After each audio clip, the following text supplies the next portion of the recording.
আসসালামু আলাইকুম। সুপ্রিয় দর্শক, সুবর্ণ এক সুযোগ নিয়ে এসেছে বাংলাদেশের অন্যতম বড় রাজনৈতিক দল বিএনপি। বিশেষ করে রাজনৈতিক কর্মকাণ্ড নিষিদ্ধ হওয়া আওয়ামী লীগের নেতাকর্মীদের জন্য। হ্যাঁ দর্শক, অবাক করা হলেও এটিই সত্য। সম্প্রতি দলটির শীর্ষস্থানীয় একাধিক নেতা আওয়ামী লীগের নেতাকর্মীদের বিএনপিতে যুক্ত হওয়ার আহ্বান জানিয়েছেন। শর্ত খুবই সামান্য। আওয়ামী লীগের রাজনীতিতে যারা সমর্থক ছিলেন, কর্মী ছিলেন, কিন্তু তুলনামূলক যারা কম বিতর্কিত অর্থাৎ ক্লিন ইমেজধারী, তাদেরকে নিতে চায় বিএনপি। গতকাল বিএনপির স্থায়ী কমিটির অন্যতম সদস্য আমির খসরু মাহমুদ চৌধুরী তিনি চট্টগ্রামে বিএনপির সদস্য সংগ্রহের একটি অনুষ্ঠানে বক্তব্য রাখছিলেন। সে সময় তিনি বলেন যে আওয়ামী লীগের যারা সমর্থক রয়েছেন, যারা বিগত সময়ে বিএনপির বিরুদ্ধাচরণ করেননি, বিএনপির রাজনৈতিক কর্মকাণ্ডে বাধা দেননি, বরঞ্চ গোপনে বিএনপিকে সহযোগিতা করেছে, তারা চাইলে এখন আওয়ামী লীগ ছেড়ে বিএনপিতে আসতে পারবেন। তাদেরকে বিএনপি সাদরে গ্রহণ করবে। ঠিক দিন দশেক আগে বিএনপির যুগ্ম মহাসচিব রুহুল কবির রিজভী এই একই ধরনের একটি আহ্বান জানিয়েছিলেন। তিনিও ফর্মুলা দিয়েছিলেন কিভাবে আওয়ামী লীগ নেতারা বা আওয়ামী লীগ কর্মীরা কিভাবে বিএনপিতে আসতে পারবে। দর্শক, তাদের এই আহ্বানের বিভিন্ন কারণ থাকতে পারে। আমি এর কয়েকটি কারণ একটু আপনাদের সামনে তুলে ধরতে চাই। প্রথমত, বিএনপি আওয়ামী লীগের নেতাকর্মীদের বিএনপির রাজনীতিতে সুযোগ দেওয়ার যে আহ্বান জানাচ্ছে, এটি নিঃসন্দেহে রাজনৈতিক যে সৌহার্দ্য সেটিরই উদাহরণ আমরা বলতে পারি।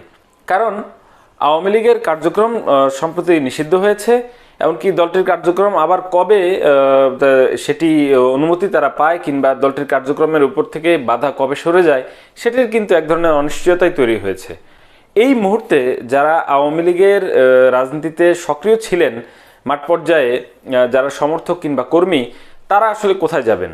গণতান্ত্রিক উপায়ে রাজনৈতিক চর্চা করার জন্যে হয়তো বিএনপি তাদেরকে এই সুযোগটা দিতে চাচ্ছে, যেন তারা অন্তত তাদের যে ভোটাধিকার সেটি তারা প্রয়োগ করতে পারেন। আগামী জাতীয় সংসদ নির্বাচনে অনেকটাই অনিশ্চিত আওয়ামী লীগের অংশগ্রহণ, সেই জায়গা থেকে এই ভোটাররা যেন তাদের ভোটাধিকার প্রয়োগের জন্য বিএনপিকে বেছে নিতে পারেন, এটি তাদের একটি আহ্বানের একটি জায়গা হতে পারে। দ্বিতীয় কারণটি হচ্ছে, বিএনপি ছাড়াও নতুন যে দলটি হয়েছে ছাত্র জনতার এনসিপি, সেই এনসিপিতে কিন্তু দেশের তৃণমূল পর্যায়ের আওয়ামী লীগের বিভিন্ন নেতাকর্মীরা এনসিপিতে যোগ দিচ্ছেন। অনেকটা ঘটা করেই যোগ দিচ্ছেন, আবার কেউ গোপনে যোগ দিচ্ছেন। এটি কিন্তু আমরা দেখতে পাচ্ছি। গতকালই আপনার মাদারীপুর রাজৈরে একটি ইউনিয়নের আওয়ামী লীগের সাধারণ সম্পাদক ছিলেন তিনি, সেই ব্যক্তি তার যে অনুসারী অনুগামীরা রয়েছেন তাদেরকে নিয়ে উনি ঘটা করেই এনসিপিতে যোগ দিয়েছেন। এবার আসি তৃতীয় কারণ, যেটি হতে পারে সম্ভাব্য কারণের মধ্যে একটি। 5ই আগস্টের পর আওয়ামী লীগের অনেক নেতাকর্মী কিন্তু বিপদে পড়েছেন, তারা অনেকটা বেকায়দায় আছেন। তাদের যারা অভিভাবক আছেন তাদের মধ্যে অনেকে গোপনে দেশ ছেড়েছেন, অনেকে আগে থেকে আজ করতে পারেননি, পরবর্তীতে দেশ ছেড়েছেন। আবার যারা শেখ হাসিনার ঘনিষ্ঠ ছিলেন তাদের অনেকেই হয়তো ধারণা করেছিলেন, এমনকি শেখ হাসিনা অনেকেই গ্রিন সিগন্যাল দিয়েছিলেন দেশ ছাড়ার জন্য কিংবা আগে থেকে বলেছিলেন, এমনটি কিন্তু শোনা যায়। 5ই আগস্টের পরবর্তীতে বেকায়দায় থাকা আওয়ামী লীগ নেতাকর্মীদের একটি অংশকে বিএনপির একটি অংশ তাদেরকে শেল্টার দিয়েছে, তাদেরকে আশ্রয় দিয়েছে, তাদের বাসায় রেখেছে, তাদেরকে নিরাপদে অনেককে দেশ ছাড়তে সহযোগিতা করেছে বলে অভিযোগ আমরা শুনেছি বা শুনতে পাই। এটিকে আমি খারাপভাবে দেখি না, কারণ হচ্ছে রাজনৈতিক সহিংসতা কিংবা রাজনৈতিক হয়রানি কিংবা তখন 5ই আগস্টের পরে দেশের যে রাজনৈতিক পরিস্থিতি ছিল, তখন আওয়ামী লীগ নেতাকর্মীদেরকে যে কোনো ধরনের হামলা এবং কি বলা যায় যে সংঘাত থেকে রক্ষা করার জন্য তারা এই উদ্যোগটি নিয়েছেন, এই কারণে তাদেরকে সাধুবাদ। কিন্তু এর অন্তরালে যে গুরুতর অভিযোগ তাদের বিরুদ্ধে, সেটি হচ্ছে তারা এই কাজটি করেছেন নেহাত অর্থের বিনিময়ে। মোটা অঙ্কের অর্থের বিনিময়ে তারা আওয়ামী লীগের বিভিন্ন পর্যায়ের নেতাকর্মীদেরকে যেভাবে পেরেছেন তারা আশ্রয় দিয়েছেন বলে বা প্রশ্রয় দিয়েছেন বলে এগুলো শোনা যায়। এমনকি তাদের আশ্রয় প্রশ্রয় এমনকি অর্থের লেনদেনের মাধ্যমে তাদেরকে দেশ ছাড়তেও তারা সহযোগিতা করেছেন বলে অভিযোগ রয়েছে। তাহলে আমির খসরু মাহমুদের এই বক্তব্য এমনকি তার আগে রুহুল কবির রিজভীর এই বক্তব্য, অর্থাৎ আওয়ামী লীগের নেতাকর্মীদের বিএনপি করার যে সুযোগ তারা দিচ্ছেন, এটি কি যে নেতাকর্মীরা 5ই আগস্টের পরে আওয়ামী লীগ নেতাকর্মীদেরকে শেল্টার দিয়েছেন তাদের এই কাজের বৈধতা দিচ্ছে কিনা, এটি কিন্তু একটি মৌলিক প্রশ্ন। তাহলে যারা বিভিন্ন সময়ে অর্থাৎ 5ই আগস্টের পরে বিভিন্ন সময়ে আওয়ামী লীগের নেতাকর্মীদেরকে শেল্টার দিয়েছেন, কিংবা পুলিশি হয়রানি বলুন কিংবা রাজনৈতিক হয়রানি থেকে দূরে রেখেছেন, নিজেদের বাসায় রেখেছেন, কেউ কেউ হয়তো নিরাপদ আশ্রয়ে রেখেছেন, তারা যে ভুল করেননি এটি কিন্তু এই দুই নেতার আহ্বান থেকে বোঝা যায়। এবার আসুন এই আহ্বানের প্রতিক্রিয়া নিয়ে কিছু কথা বলা যাক।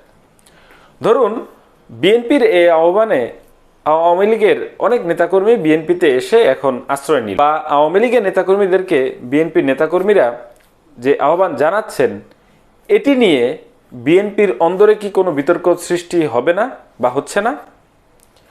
দ্বিতীয়ত কথা হচ্ছে, বিএনপির যে নেতাকর্মীরা গত 1.5 দশক বিভিন্ন ধরনের রাজনৈতিক জুলুম নির্যাতনের শিকার হলেন, রাজনৈতিকভাবে হয়রানি হলেন, মামলা মোকদ্দমার বোঝা কাঁধে নিলেন, তারা এগুলোর কারণে নিজের ঘরে ঘুমাতে পারতেন না, পরিবারের সাথে ঘুমোতে পারতেন না, ঘরের বাইরে থাকতে হতো। কেউ কেউ তাদের অবর্ণনীয় জীবনের কথা বিভিন্ন সময় বিভিন্ন জায়গায় ব্যাখ্যা করেন। আমাদের কাছেও ব্যক্তিগত যে যোগাযোগ রয়েছে অনেকের সাথে, তারা বিভিন্ন সময় বলেছেন যে তারা নৌকায় ঘুমিয়েছেন, জঙ্গলে ঘুমিয়েছেন, বিভিন্ন ধরনের ফসলের ক্ষেত, পাট ক্ষেত, ভুট্টো ক্ষেতে রাত কাটিয়েছেন পুলিশের হয়রান থেকে বাঁচার জন্যে, মামলা কাঁধে নিয়ে। তাদের সাথে বিএনপি নেতাদের এই যে আহ্বান আওয়ামী লীগ নেতাদেরকে বিএনপি করার, এটি কি সেই সমস্ত নেতাকর্মীদের সাথে প্রহসন নয়? বিএনপি বিভিন্ন পর্যায়ে আওয়ামী লীগকে ক্ষমতাচ্যুত করার জন্য যে আন্দোলনে ডাক দিয়েছিল, সেই আন্দোলনে যারা সাড়া দিয়েছেন, এসে পুলিশের নির্যাতনের শিকার হয়েছেন, মামলা কাঁধে নিয়েছেন, আবার কেউ কেউ প্রাণ হারিয়েছেন, তাদের কাছে বিএনপি কি জবাব দেবে? তাছাড়া জুলাই আগস্ট গণ অভ্যুত্থানের সময় যে সকল ছাত্র জনতা আওয়ামী লীগকে ক্ষমতাচ্যুত করার জন্যে রাজপথে শহীদ হয়েছেন, জীবন দিয়েছেন, পঙ্গুত্ব বরণ করেছেন, তাদের সাথেও কি এই বিএনপি নেতাদের এই আহ্বান প্রহসন নয়? তারা কি বিএনপির কাছে এটাই প্রত্যাশা করেছিলেন যে যখন বিএনপির সুসময় আসবে তখন আওয়ামী লীগকে তারা তাদের দলে ভিড়িয়ে নেবেন, আওয়ামী লীগকে আশ্রয় দেওয়ার জন্যে? এবার আসি আদর্শিক জায়গায়। যারা একসময় আওয়ামী লীগের আদর্শের রাজনীতি করতেন, আমির খসরু মাহমুদ চৌধুরী কিংবা রুহুল কবির রিজভীদের কেন মনে হচ্ছে যে আওয়ামী লীগের আদর্শিক রাজনীতি ছেড়ে তারা জাতীয়তাবাদী রাজনৈতিক আদর্শ গ্রহণ করবেন? এটি কি কখনো সম্ভব? যারা বিগত 1.5 দশক আওয়ামী লীগের রাজনৈতিক আদর্শের সাথে ছিলেন, তারা কি এখন এসে বিএনপির সাথে রাজনৈতিকভাবে অঙ্গাঙ্গিভাবে মিশে যেতে পারবেন? আমির খসরু মাহমুদ চৌধুরী আরেকটা কথা বলে, যারা আওয়ামী লীগে ছিল, এমনকি আওয়ামী লীগের থেকে গোপনে বিএনপিকে সহযোগিতা করেছে, সেই সমস্ত লোকদের কথা উনি বলেছেন, বা সেই সমস্ত কর্মী সমর্থকদের কথা বলেছেন। প্রথমত কথা হচ্ছে, যারা আওয়ামী লীগে থেকে আওয়ামী লীগের রাজনৈতিক আদর্শের সাথে থেকে বিএনপিকে গোপনে সহযোগিতা করেছেন, তারা কি আওয়ামী লীগের সাথে বেইমানি করেননি? সেই বিশ্বাসঘাতকরা যদি এখন বিএনপিতে আসে, তারা যে গোপনে আবার আওয়ামী লীগের সাথে আঁতাত রাখবে না, এই নিশ্চয়তা কি বিএনপি নেতারা দিতে পারবেন? বিএনপি নেতারা হয়তো এখন মনে করছেন যে এই সমস্ত লোকদেরকে দলে ভেড়ানো গেলে আগামীতে যে ভোটের রাজনীতি রয়েছে, সামনে যে নির্বাচন রয়েছে, সেই নির্বাচনে তারা আরও বেশি সুবিধাজনক জায়গায় যেতে পারবেন।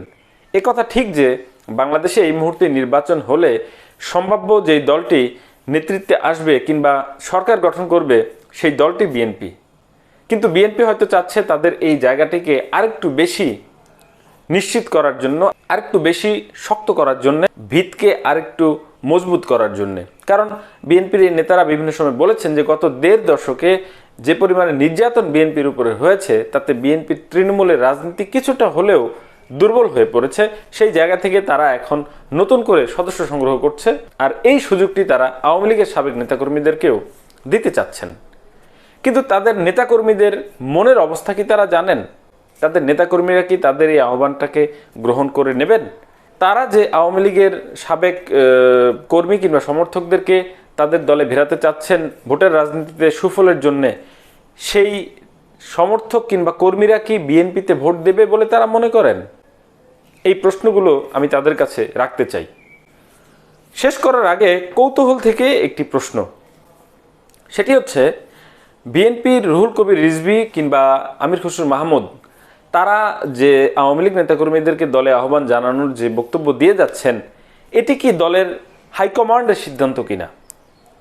কারণ যদি তাই হয়ে থাকে তাহলে বিএনপিরই আরেকজন অন্যতম নেতা, ভাইস চেয়ারম্যান, সাবেক মন্ত্রী ইকবাল হাসান মাহমুদ টুকু, উনি কিন্তু বলেছেন যারা 5 মিনিটের জন্য আওয়ামী লীগ করেছে তাদের জায়গা বিএনপিতে নেই।